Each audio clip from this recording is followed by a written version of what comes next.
I am past 90 years of age, and when a man stands this close to the final door, he loses interest in manners. So, let me say the thing polite society forbids. Do not trust anyone with the steering wheel of your life. Not your friends, not your teachers, not even your family. Yes, family can love you, deeply, sincerely, tenderly, and still hand you a map that leads straight into the swamp. And if that sentence offends you, good. Offense is often the sound an illusion makes when it cracks. Look, most people do not wake up exhausted because work is hard.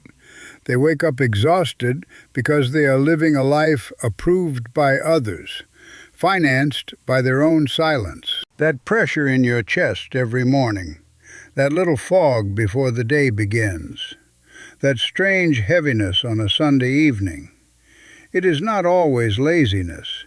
It is not always weakness. Sometimes it is grief, quiet grief, the grief of becoming useful to everyone except yourself. A young man once stood beside my bed, weeping so quietly he thought no one heard him. He was 25, broad shoulders, clear eyes, good heart, and already collapsing inward. He said, "I did everything right." And that was precisely the tragedy. He had chosen the respectable degree, the stable job, the city his parents approved, the woman his relatives called sensible. He had done everything that earned nods at the dinner table, and yet he looked like a prisoner who had decorated his own cell. Listen carefully. The most expensive lies in life are not shouted by enemies. They are whispered by people who are afraid for you, and even more afraid of what your freedom says about their own surrender. They tell you to be realistic, to be careful, to think long-term. But often they mean this: do not become a mirror that shows me the life I did not dare to live. And because they love you, you lower your head. Because they sacrifice for you, you feel guilty. Because they worry, you confuse worry with wisdom. That confusion destroys fortunes, not only financial fortunes, human fortunes, decades, marriages, health, identity, the irreplaceable currency of a life. History is full of empires that looked solid from the outside and rotten from within. Families can be the same, warm at the table, fearful at the core. Here is the trap. It looks like loyalty.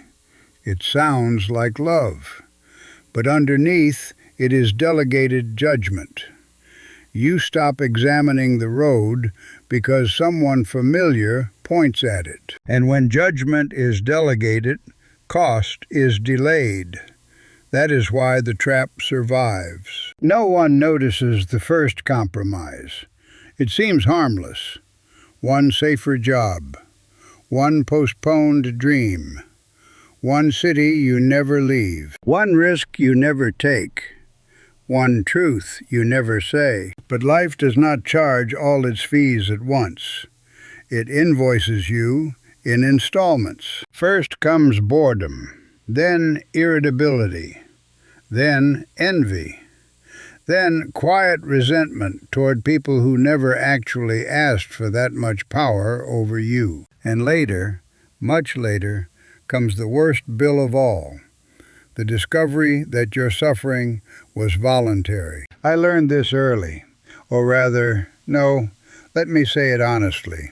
I glimpsed it early and obeyed too late. At 26, I wanted a different life. I wanted to travel. I wanted to write. I wanted to study old ruins and the rise and fall of monetary systems, not merely count numbers in a safe office. But my father had been raised in hunger, real hunger, the kind that trains a man to worship certainty. So when he looked at my ambitions, he did not see possibility.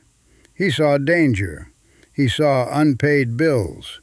He saw his childhood returning through me. He loved me. I have never doubted that. But love is not the same as clear sight. He told me a bank was honorable, stable, clean. He told me a wandering mind becomes a starving body. He told me discipline meant choosing the narrower road. And I believed him because sons are built to mistake inherited fear for sacred truth. So I entered the bank. I wore the proper coat. I carried the proper briefcase. I learned the proper smile. And with each year, something improper in me began to die. Not dramatically. That would have been easier. No, it died quietly, which is how most souls are buried. People speak of bad decisions as cliffs. They are usually corridors, carpeted corridors, well lit, socially approved, lined with compliments. After 10 years, I had money, more than I had as a young man. After 20, I had status. After 30, I had the strange sensation of being praised for a life I had not chosen. Now let us translate this into the arithmetic nobody teaches at family dinners. When a person delays aligned work for 10 or 15 years, the loss is not merely salary. It is skill compounding, reputation compounding, network compounding, confidence compounding. The world rewards consistency, but it rewards self-directed consistency most of all. A person who begins the right craft early may earn less at first. That is true. But over decades, expertise gathers weight. Trust gathers weight. Opportunity gathers weight. Meanwhile, the person trapped in misaligned stability pays hidden interest on every year of emotional dishonesty. You can see it in the body: stress spending, numbing habits, low-grade fatigue, weekend escape rituals, the expensive little compensations people buy because their weekdays no longer belong to them. A man says he chose security. Then why does he need nightly relief from the life security bought him? Researchers have spent years studying regret, career satisfaction, and human well-being. Their findings repeat like an old military drum. People rarely regret being too sincere with themselves. They regret delay. They regret compliance. They regret building a life from borrowed instructions. And this matters financially, because delayed courage has a balance sheet. Take two people of equal ability. One begins difficult but meaningful work early. The other spends 15 years pleasing the expectations of frightened relatives. Their incomes may cross, or not. That is not the whole point. The larger difference is ownership. One owns his effort. The other rents his life back from approval. Rented lives are expensive. Meet Daniel, 42. Good income, good title, nice house, beautiful kitchen. And each month he spends like a man trying to anesthetize a sentence he never wanted to serve. Better car, better watch, better vacation photos. Yet his face, when no one is looking, resembles a defeated minister of a fallen state. Why? Because compensation is not the same as congruence. He followed the family doctrine: stable profession, respectable ladder, no abrupt turns, no artistic detours, no unnecessary risks. His relatives are proud. He is applauded at holidays, and his inner life is a famine. Now meet Elena, different temperament, similar pressure. Her family urged caution, routine, and a path that looked sensible from the outside. She obeyed for years. Then she stopped, not recklessly, not romantically. She did not burn bridges and write poetry in train stations. She studied, reduced expenses, built a runway, changed direction carefully. The first years were leaner. The conversations were colder. Approval disappeared almost overnight. But something else appeared: energy. And energy, directed over time, becomes competence. Competence becomes leverage. Leverage becomes options. Options, in a difficult century, are a form of wealth. This is the part nobody says plainly. Family pressure does not only affect feelings, it distorts capital allocation. You do not merely choose the wrong career, you buy the wrong house to justify it. You stay in the wrong city to preserve it. You socialize with the wrong people to normalize it. One fearful decision recruits 5 more, then 10 more. Soon, your entire financial architecture is built to defend a choice you made to avoid disappointing someone. That is how traps mature. They become ecosystems. And if you think this concerns only youth, you have not lived long enough. In middle age, the trap changes costume. It stops sounding like parental advice and starts sounding like mutual obligation. A brother needs help. A cousin wants you in the family business. A parent expects you to remain nearby. A partner wants your dreams resized into manageable furniture. Again, the requests may be loving. That is precisely why they are powerful. At 40, I learned the second half of the lesson. My oldest friend betrayed me. Not for money, that would have been crude. He betrayed me to protect the image he had of himself. I confronted him about a matter of principle.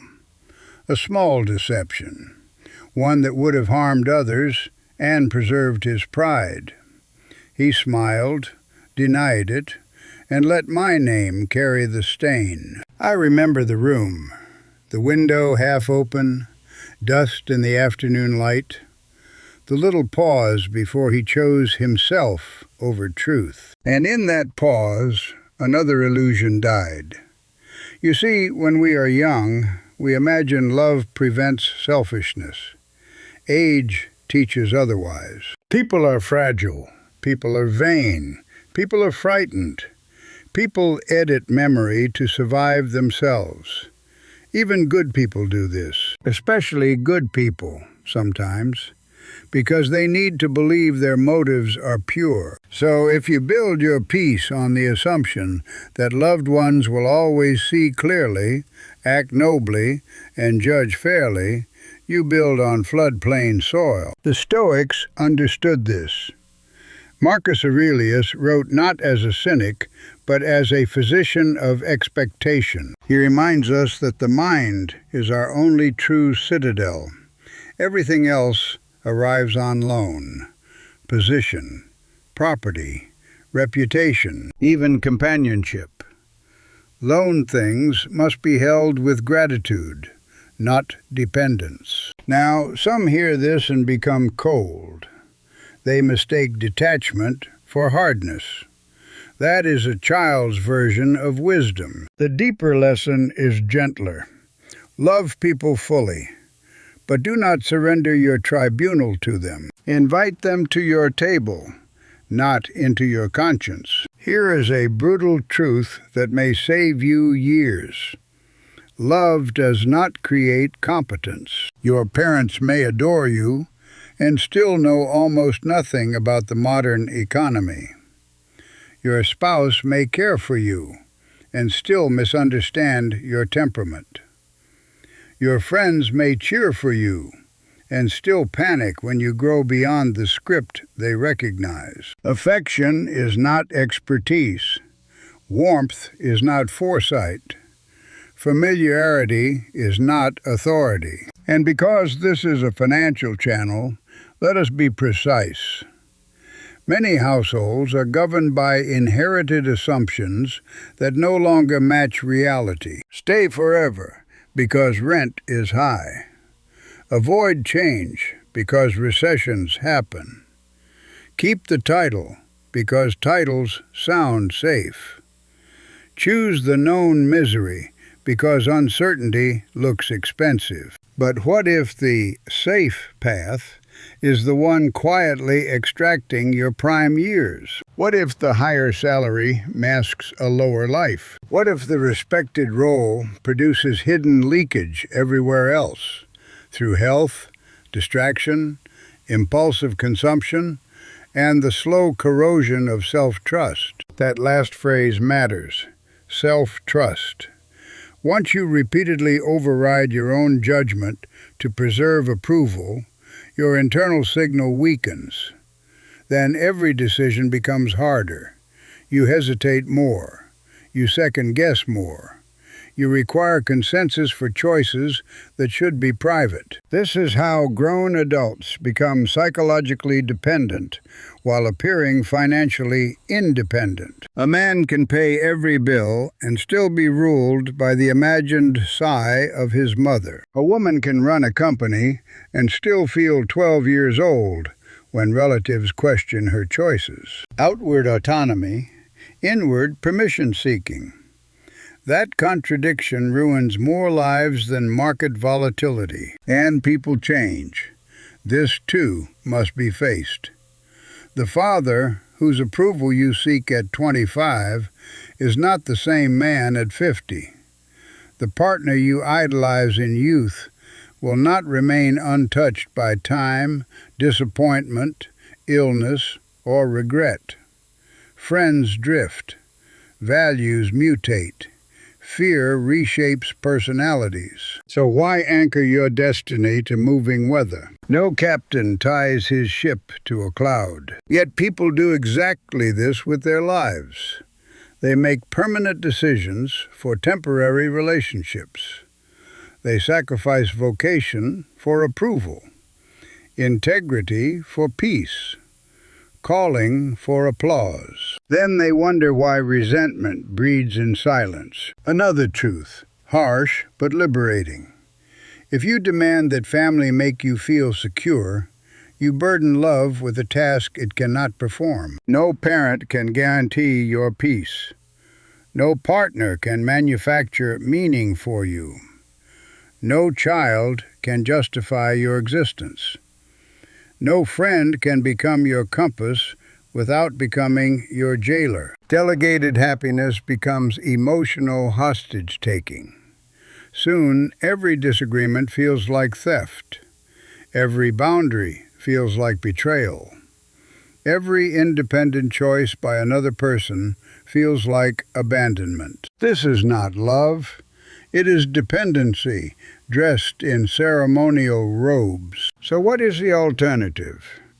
Build the inner citadel, not in one dramatic act, brick by brick, choice by choice, evening by evening. When you tell the truth, though your voice shakes, that is one brick. When you review your finances without fantasy, that is one brick. When you stop buying symbols to compensate for unlived desires, that is one brick. When you choose a path because it is yours, not because it photographs well at family gatherings, that is one brick. When you hear advice, even tender advice, and test it against reality instead of guilt, that is one brick. This citadel is not selfishness. It is structural integrity. A house with strong walls can host guests without collapsing. A mind with strong walls can love deeply without being conquered. If you need practical steps, begin here. First, make a list of major decisions still governed by somebody else's voice. Career, city, spending, relationship, time. Write the names beside them. Be honest. Second, calculate the monthly cost of your compliance. Extra commuting, stress spending, courses never taken, projects postponed, opportunities declined. Turn the fog into numbers. Third, create one small zone of sovereign action, one evening each week, one protected account, one private study block, one decision that no committee may vote on. Fourth, stop asking emotionally invested people for strategic permission. Listen, yes. Consider, yes. But do not submit your verdict to those who must live with their own fears, not yours. Fifth, practice disappointment. This sounds severe. Actually, no. It sounds severe only to those addicted to approval. Learn to survive someone's frown. It is a cheap tuition for freedom. And tonight, do something simple. Sit in silence for 15 minutes. No music, no phone, no chatter. Ask yourself one question. If nobody could be disappointed in me, what would I change first? Do not answer quickly. Quick answers are often social answers. Wait for the quieter voice. You may find that the life you call responsible is merely inherited fear with polished shoes. You may find that the budget is not your problem. The architecture is. You may find that the real emergency is not lack of money, but lack of authorship. And if so, good. Painful knowledge is still better than decorative ignorance. Now I must add the softer half, because wisdom without mercy becomes vanity. Do not leave this video hating your family. That would be another form of childishness. Most people who misguide you are not villains. They are wounded custodians of old weather. They offer you the umbrella that once saved them, even while the climate has changed. My father was not my enemy.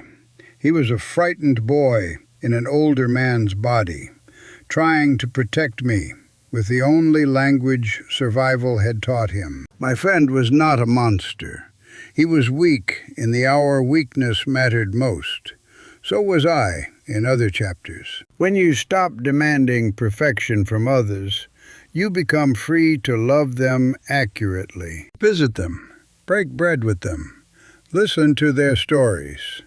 Thank them for what was sincere, but lock the door of final judgment from the inside. That is not cruelty. That is adulthood. Trust their affection when it is earned. Trust their intentions when they are clean.